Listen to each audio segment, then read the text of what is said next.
Now there seems to be another dimension which is very critical politically that has been added to this entire discourse, that see, entire South India is Hindutva free.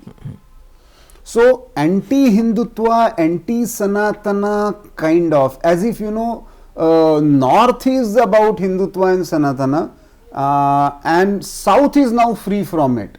So this is a very curious kind of, because most of the rather Sanatan traditions, temples, temple architecture, if it is intact somewhere, it is in the south of India, southern part of India.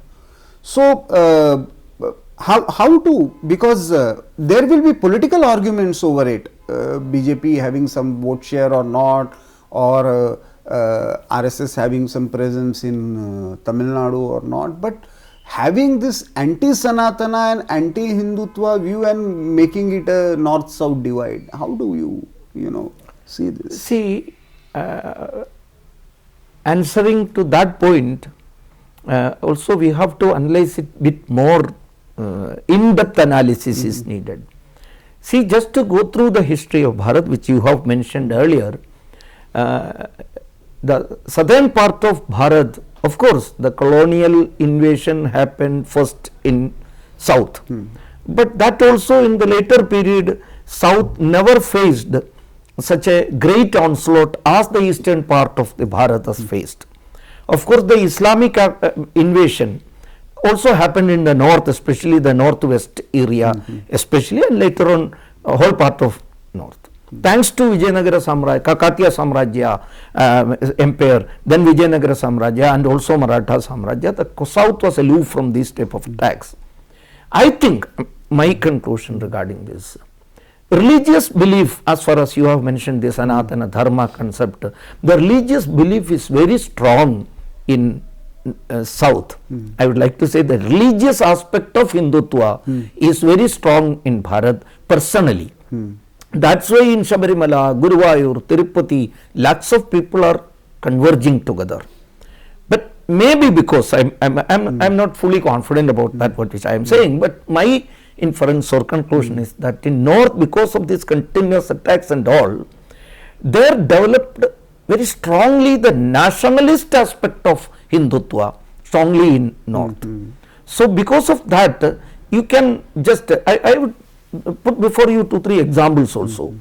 See, recent example I would like to say, emergency. It was against the nationalist spirit of Bharat, which we have imbibed right from the Vedic period. We never supported dictatorship, but it happened in Bharat during 75 to 77. But against that politically even, who fought strongly and successfully, north or south?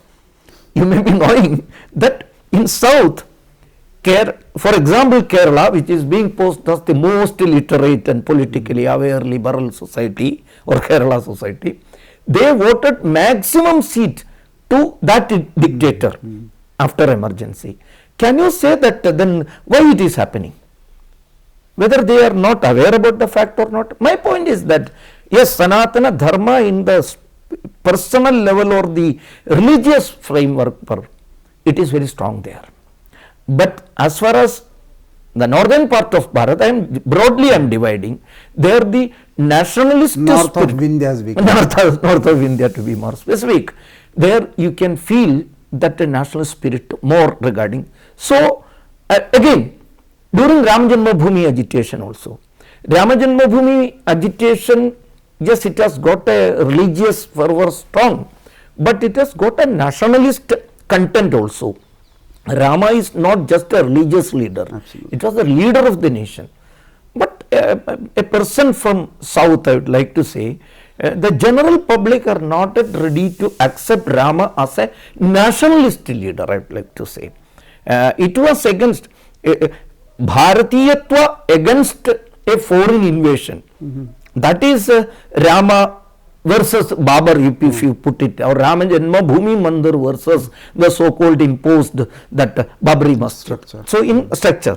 So in this way also, I think because of that historical reason and also maybe because of the spirit of nationalist content of Hindutva, Still this confusion is more in south, I would like to say, more than the places above Vindhyan, but it is there. So again I would like to say another aspect, you can't just say that Hindutva or Sanatana spirit is less in south. When someone are saying that some coloring of the states are being given and the whole of north or some part of north is becoming saffron and the south is devoid of saffron, that aspect is also not correct. Karnataka just 1.5 years before, it was politically, if you are saying, if you are analyzing, it was under saffron's influence. What about Goa, whether it is north or south? What about Maharashtra? And so it is just taking, as I have said earlier also, pick and choose. Some examples which are favorable for them is being taken and it is being put before the public in a convincing manner that see, south is always forward, education matters, literacy matters, so the saffron is not allowed to enter into that. This type of analysis also is not correct. And another aspect, if you are going deep, this for the unity and integrity of Bharat, who tried most in the ancient period? There was a Shankaracharya, there was a Ramanujacharya, there was a Sayanacharya. All these persons were from the southern part. But later on, because of some historical reasons, the southern part of Bharat started thinking in the Dravidian line or in the some part of the areas. And the fourth aspect which I would like to say is that strategic alignment of the political and the communal elements in the south. See, for example, in Kerala, politically, when we are seeing these Mahagadabandhan practice, not in that particular name, it is happening for the last 3 or 4 decades in Kerala. Adjustment to defeat the nationalist elements. So many examples I can give. Recent election is also an example. 40 years back, when Manjeshwaram was fought strongly by the BJP group under the leadership of KG Marar, he was defeated by this strange alignment which has been made by, strategic alignment made by them. And also 2 strong communally organized religions. They are more political parties in Kerala. They are also joining with these elements in order to defeat these nationalist elements. So all these factors are to be considered. Now changes have started even in Tamil Nadu, even in Telangana, the changes are coming forward. So when we are understanding the true nature of the South, I am not saying that this nationalist spirit is low always. It was not like that. In the previous period it was there. Because of some historical reasons it come down. But it is regaining the lost spirit now. The Shankara spirit is being forced, ek prakar se it is being taken by the people strongly, and the Bharat and the Hindutva in the true sense of the comprehensive meaning of the Hindutva is being understood by the people of South also. So the change is happening.